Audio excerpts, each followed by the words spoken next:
we are following a disturbing story that is getting a tremendous amount of attention on social media right now.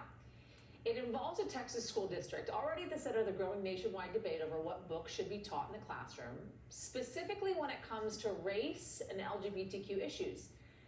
Now new audio revealing a top administrator in Southlake instructing teachers to offer students access to opposing viewpoints of the Holocaust. Listen to this. Make sure that if you have a book on the Holocaust, that you have one that has opposing, that has other. How do you oppose the Holocaust?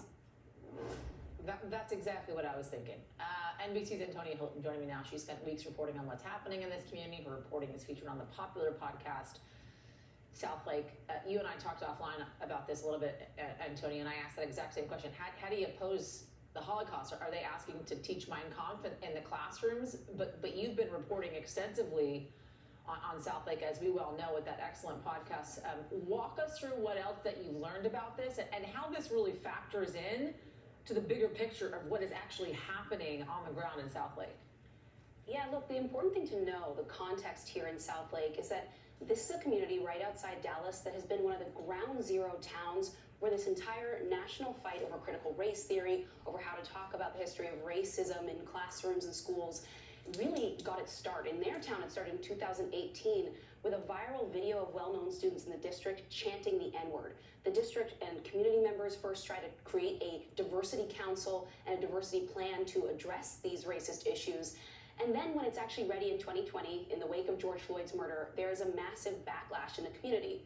And consistently, what I have found, and my reporter co-host Mike Hixenbaugh have found as we've covered this for months, is that Southlake was really ahead of almost every other town when it comes to these controversies that we're seeing at school boards, when it comes to these fights that we're seeing with parents. And so now that we see it coming to books in the classroom, and we're seeing educators confused about how to interpret these new laws, banning CRT, restricting how they can teach, what materials they can put into the classroom, this fight over books in Southlake, it may mean that this is a fight that's going to go elsewhere. And that's what's really important here. Southlake has consistently been ahead on these issues, these racial and these cultural conflicts. And now that we hear teachers having a conversation like that shocking one, it gives you a sense of how confusing and how alarming all of this has become for people in this field. Take a listen to my conversation with one of the teachers in Southlake. What do you think is at stake here? In books, children see what the world can be, and to have that taken away because we're afraid of a few parents getting upset about a word or two or an idea that they've imagined is in a book is unthinkable. And that sentiment that you just heard from that teacher there is something that Mike, my co-host, and we have heard repeatedly from educators in this community, that these books, this is not just about, a disagreement, who likes this book and who likes that book. This is about what kids are going to have access to in school, the cultures they're going to get exposed to, the opportunities that they may hear, people different from them that they'll learn to appreciate and have respect for.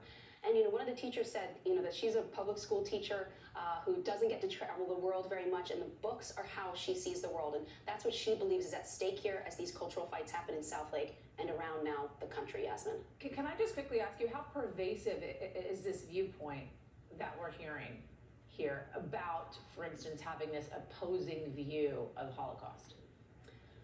It's unclear how pervasive that specific view on the Holocaust is, but the administrator who you heard from there is the director of curriculum and instruction. This is not a low-level employee who made this remark. It's not somebody who has no sway or importance in the community there. And I think it says less about that person's personal beliefs and more about their interpretation of these laws that are coming into effect in Texas, but in many other states in the country right now. And it tells you that these laws are confusing educators, alarming them, and leading to discussions that are frankly putting teachers and educators in impossible positions. Antonia Hilton, really excellent reporting on this, as always. Thank you, my friend. And by the way, you can listen to all 6 episodes of the Southlake podcast. Get it wherever you get your podcasts. And if you want to go behind the story and learn about the making of the podcast, head to NBCUacademy.com. That does it for me this hour. You can always watch me weekends tomorrow, actually, from 3 to 5 p.m. Eastern, right here on MSNBC. Andrea